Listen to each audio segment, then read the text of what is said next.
يملك الشيخ الراقي عبد العالي طاقة شفاء خارقة تشفي بإذن الله تعالى كل المرضى، حيث تمكن من القضاء على عدة أمراض فأصبح معالجا محترفا في الرقية الشرعية، ومعروف بكثرة في ولاية السعيدة، حيث يقصده كل المرضى من عدة ولايات الذين باركوا لمسته السحرية.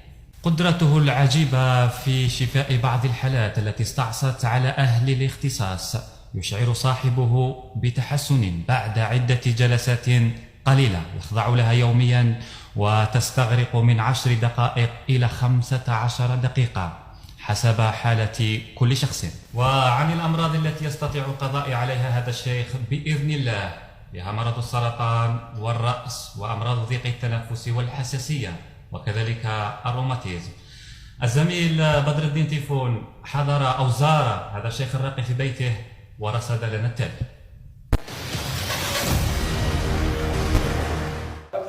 يستطيع الشيخ الراقي عبد العالي أن يشفي كل مريض يضع يديه عليه، حيث تمكن من القضاء على عدة أمراض فأصبح معالجا محترفا في الرقية الشرعية ومعروف في ولاية سعيدة.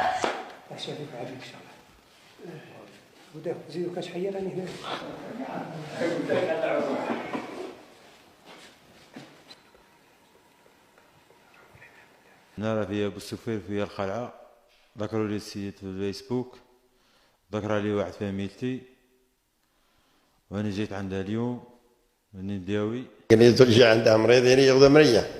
أيوة الحمد لله بسم الله يداوي وش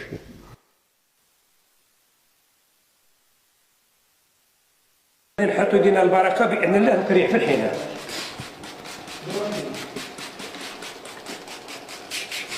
شكرا لك. الحمد لله. الحمد لله. الحمد لله. الحمد لله. الحمد لله. يعطيك خير الشيخ واشفينا في لحظتك.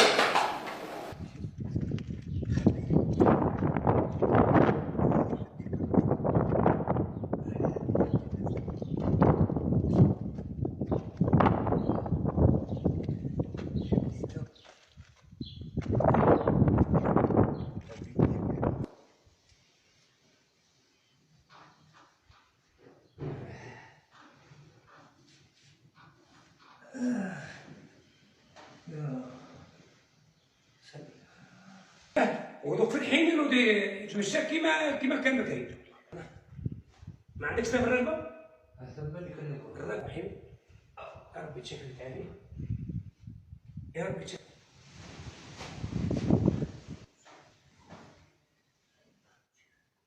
شفى الله على يديه الكثيرين، حيث يقصده كل المرضى من عدة ولايات الذين باركوا للمسته السحرية وقدرته العجيبة في شفاء بعض الحالات التي استحصت على أهل الاختصاص، ويشعر صاحبه بتحسن بعد عدة جلسات أو جلسات يخضع لها يوميا وتستغرق من 10 دقائق إلى 15 دقيقة حسب حالة الشخص. خوتي يدخل هذا بعوليك زيد. الله يحفظك. الحمد لله. هذه تاع عجبه.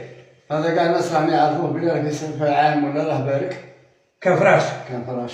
واليوم جبته انا واليوم رانا نشوف واحد الاشاره نتاع خير. ان شاء الله. الله يجيب الخير. امين.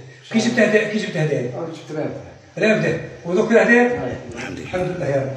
هذا المرض اللي عند بنتك من إذنه سيمانتين 3 بأنه ما يقعد.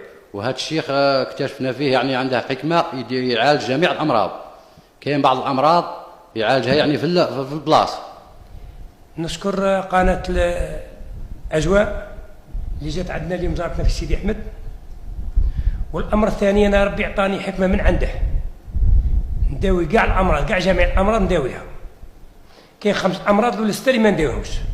ما نداويش اللعمة ولا طرشيزان كرشمه، لا طاسيو، السكر ولا قريب. كما لخص الناس اللي هاجي تداوي عندي الشهر الاولى كانت تجيني غير من النواحي التيارد بالعباس كذا البلاد اللي تاع 200 كيلومتر وين دوك راهم يجوني كاع الولايات من الجزائر من اضرار من تيزي وزو من كل البلاد وحتى من الخارج جاونا من الخارج حتى من الخارج جاونا من الخارج لقيناهم ان شاء الله وراه كاين الامل ان شاء الله باذن الله. قلنا ربي هذا اللي نداويهم ويريحوا يطلبونا ربي قاعدين واحد 2 مرات ولا 3 كيما السكر مرضى السكر والمرضى الجاوز تاع لا طونسيون ويدعونا ان شاء الله على الامر هذا اللي رانا نتبعوا فيه ان شاء الله بذاك الامراض. كاع الامراض اللي عطاها ربي لبنادم ولا الحيوان ولا عود ولا بقره ولا اي حاجه، كاع الحيه اللي فيها الدم نحط عليها يدي باذن الله تشفى. وعن الأمراض التي يستطيع القضاء عليها بما فيها مرض السرطان والرأس، أمراض ضيق التنفس والحساسية والصداع النفسي، الروماتيزم وعرق الأسى وغيرها من الأمراض، وكما يعالجها بدون مقابل. واحد الأمر يعني هذا الشيخ يعالج جميع الحالات ويرقي في سبيل الله، كما راكم تشوفوا الغاشي هنايا يعني يجي من كل بلاد.